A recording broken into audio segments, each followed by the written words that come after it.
to the west, you say? It's not every day you get to visit the origin of a forest fire, the place where a fire actually started. We had lightning in the area, and as we came out and looked at the tree, there are signs that there's a lightning strike that hit it with the debris that's flown from the tree, as well as the marks that run down the side of it. A lightning strike ignited the Little Yamsey Mountain fire on April 20th. What took so long for this fire to show? I mean, apparently it was going for a week before anybody even noticed it. Yep, the storm that came through had a lot of precipitation with it, so the fire stayed relatively small for about a week before winds came up and the fuels dried out to where it was available to burn freely again. So it sat and smoldered, not putting up a lot of smoke for, I believe it was a week.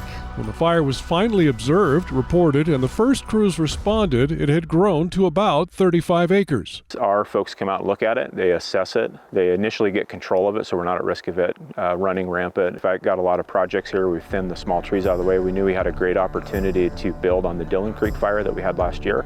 We came up with 3 phases and we pretty quickly got heavy machinery out here, started clearing roadsides, getting ready to burn it in phases sequentially 1, 2, and 3.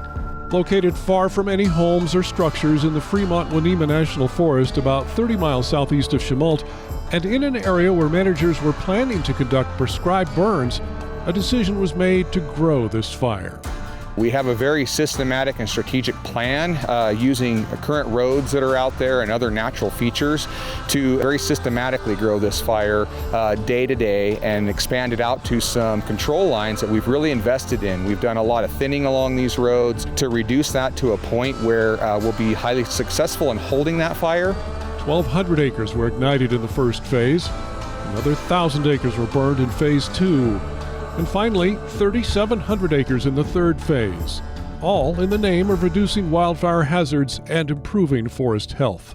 We've got a wildfire crisis nationally. Our chief of the Forest Service has given us direction that we need to get ahead of this, and one of the tools that we need to use is lightning strikes, natural caused fires, to get fire back in the landscape.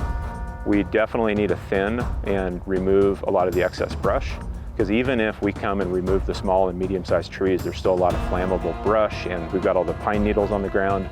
In August, when it's 100 degrees, it still burns really intensely at those times. But if we burn it and we remove those ground fuels, it really resets it and then leaves a lot healthier forest moving forward. At the peak of operations, there were more than 90 firefighters on scene managing the Little Yamsey Mountain Fire, including hotshot crews, heavy equipment, fire engines, and water tenders. We had a high focus on the old legacy pines, making sure that none of those are cat-facing and that all of our lines are good and secured for when we go into the next phases. Cat-facing, what is that? So cat-facing is a little triangle on the bottom of the tree.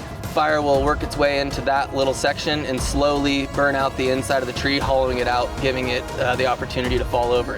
In a naturally ignited, prescribed fire treatment such as this, firefighters have time and resources at the ready to stop fire from damaging the legacy pines that will reseed this forest after the fire is out.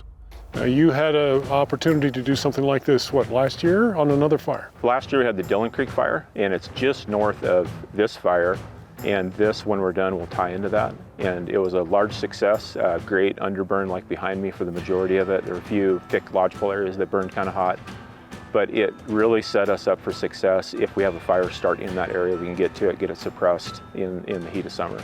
So between the two, roughly how much acreage is being treated? Between the two, we got about 3,200 acres last year in Dillon Creek. We hope to get roughly 6,700 acres if conditions allow with this one. So it put us at a 10,000 acre block that, in simple terms, that really acts as a barrier for future large fire growth. Firefighters will remain on scene patrolling and monitoring, taking proactive measures to ensure fire does not cross control lines. But as things now stand, chalk up this fire as a success on multiple levels. I'm Brooke Snavely for The Great Outdoors.